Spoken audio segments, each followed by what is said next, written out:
Halo semuanya, selamat datang di channel Fun Universe.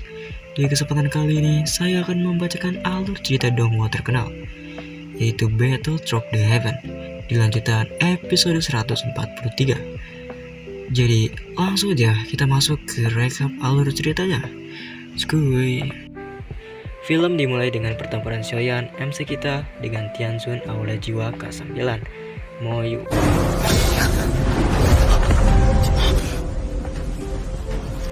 Di pertempuran ini, terlihat Shoyan sedang terdesak di bawah penghakiman Tianzun oleh jiwa tersebut. Namun, di saat Shoyan ingin menyerang Moyu dengan menggunakan telapak tangannya untuk membalikan keadaan, muncul banyak sekali robekan ruang dan aura kekuatan yang begitu kuat.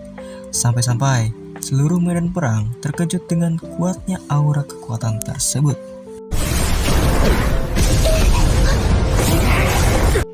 Di scene berikutnya, terlihat seorang pria dengan rambut berwarna putih sedang berjalan santuy dengan aura kekuatan yang begitu kuat. Ya, orang itu adalah guru Shoyan sendiri. Siapa lagi kalau bukan Yao Chen yang berhasil bangkit dari kematian.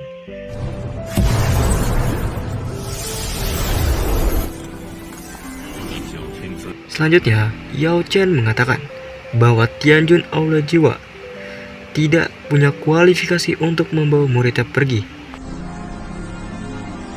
Moyu yang kesal pun ingin menyerang sembari meledak Yao Chen. Palingan Yao Chen hanyalah Dozun bintang 9 biasa, dan dengan sombong berkata kalau Yao Chen tidak juga punya kualifikasi untuk merendahkan Aula Jiwa.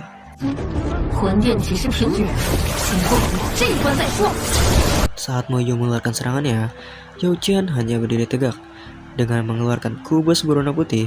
Namun tidak disangka bahwa kubus itu mampu menciptakan panah es dengan kekuatan ruang yang sangat luar biasa.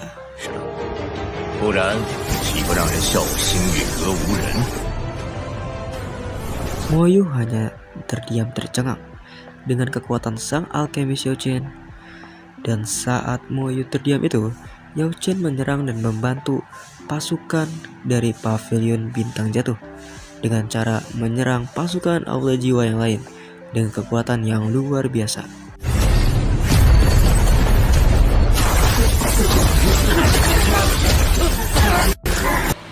Moyu yang terdesak terpaksa menghancurkan plat giok yang memunculkan ruang yang begitu kuat dan mengeluarkan sosok Tianzun ke-8 Aula Jiwa, yaitu Yindi.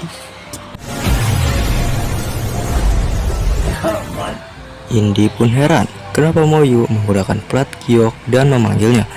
Saat heran, Yindi kaget dengan Yao Chen yang berada tepat di depannya. Moyu yang tidak sabar mendesak Tianzun Aula Jiwa Yindi untuk menyatukan kekuatan. Moyu berpikir dengan menyatukan kekuatan, mereka mampu bahkan melawan Dozun bintang 9 puncak Yao Chen.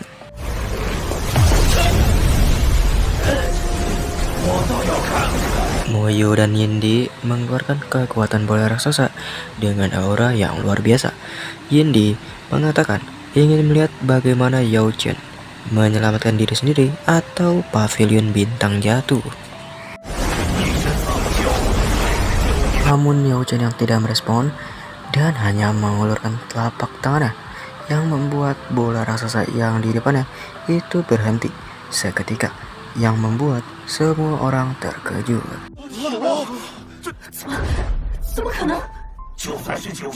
Yao Chen mengatakan untuk saat ini dia memang tidak bisa mengeluarkan 100% kekuatannya, namun untuk menghadapi kalian berdua sudah lebih dari cukup. Dan Yao Chen meneruskan bahwasannya dia bukan lagi seorang Dozun 9 puncak, melainkan Banseng yang agung.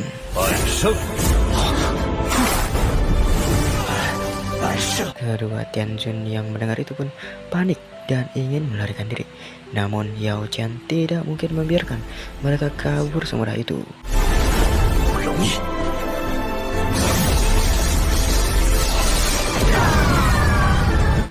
Namun sayangnya mereka bisa melarikan diri dari pertarungan tersebut. Setelah pertarungan tersebut, Xiaoyan pun menghampiri gurunya dan memberikan hormat dan berterima kasih atas bantuan yang gurunya berikan. Namun gurunya berpikir bahwa meski kita menghentikan penyerangan aura jiwa, tidak bisa dipungkiri bahwa kita menderita kerugian yang begitu besar. Yao Chen juga menambahkan, jika bukan karena kekuatannya yang belum stabil, dia mungkin sudah membuat Tianzun aura jiwa tersebut pindah alam.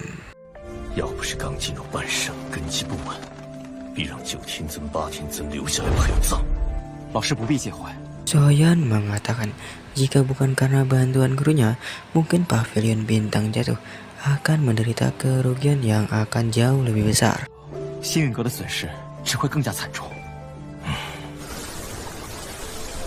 Maju beberapa hari, terlihat Xiaoyan yang selesai mengembalikan kekuatannya. Xiaoyan pun menghampiri gurunya untuk melaporkan keadaannya. Dan Xiaoyan bertanya, apakah aura jiwa tidak bertindak lagi saat dia melakukan retreat. Yao Chen menjelaskan bahwa banyak ahli kuat bergabung dengan pavilion bintang jatuh.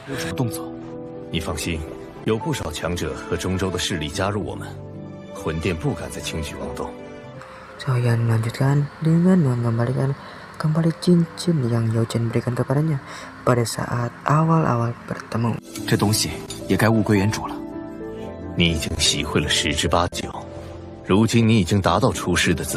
Namun Yao Chen menolaknya, bahkan memberikan api surgawi tulang dingin kepadanya. Yao Chen mengatakan dengan dia yang sudah menjadi seorang banseng, api tulang dingin sudah tidak berguna lagi untuknya, dan mengatakan bahwa api ini lebih penting untuk meningkatkan kekuatan Xiaoyan.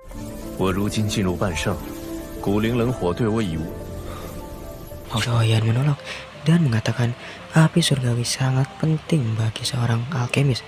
Bahkan setelah menjadi seorang banseng, bisa menjadi senjata rahasia untuk gurunya itu. Yao Chen menghapus jejak jiwanya dan berkata apakah Xiaoyan ingin membiarkan api tulang dingin ini tanpa pemilik. Xiaoyan pun tidak bisa menolak dan langsung berterima kasih atas pemberian yang gurunya itu berikan.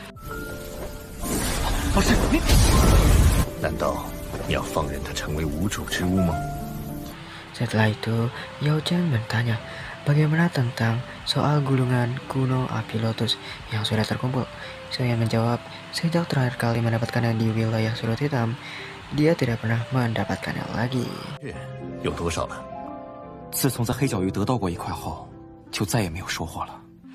Setelah mendengarkan Xiaoyan, Yao Chen pun memberitahukan bahwa putri keluarga Nalan datang ke pavilion bintang jatuh untuk bertemu Xiaoyan.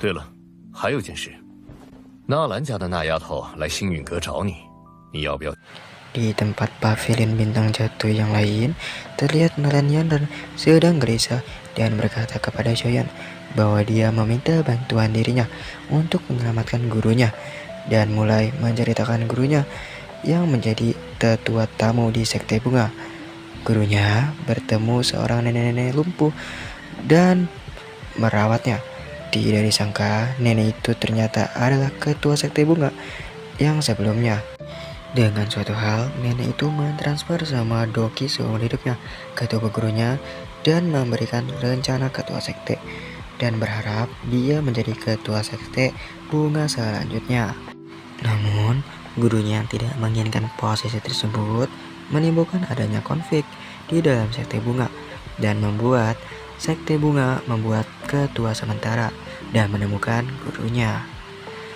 Wajin memaksa untuk menyerahkan rencana sekte bunga, namun gurunya tidak memberikannya karena gurunya takut itu akan menyebabkan masalah untuk sekte bunga ke depannya.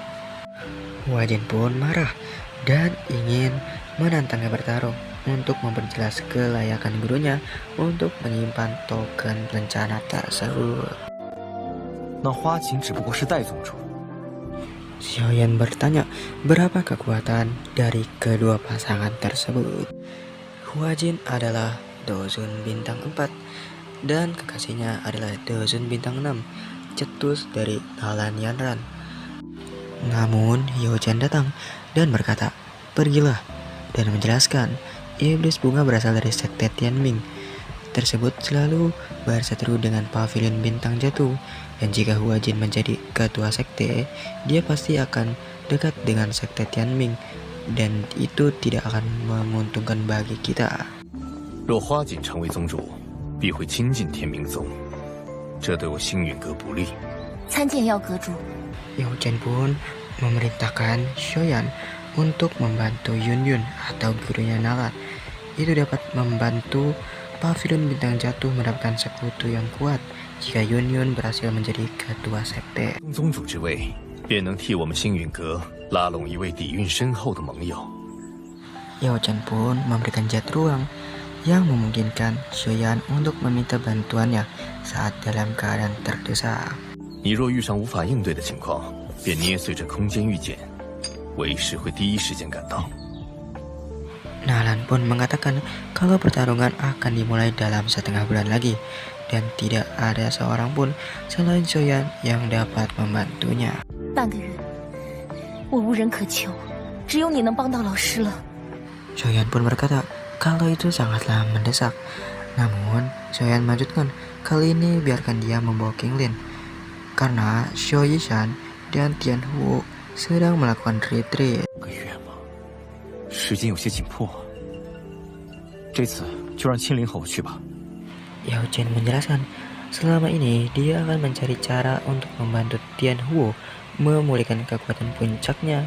Adapun tubuh racun Xiao Yishan, dia akan membantunya membangkitkan kekuatan pil racun sepenuhnya dan meyakinkan Xiaoyan saat dia kembali, kekuatannya pasti akan meningkat cepat.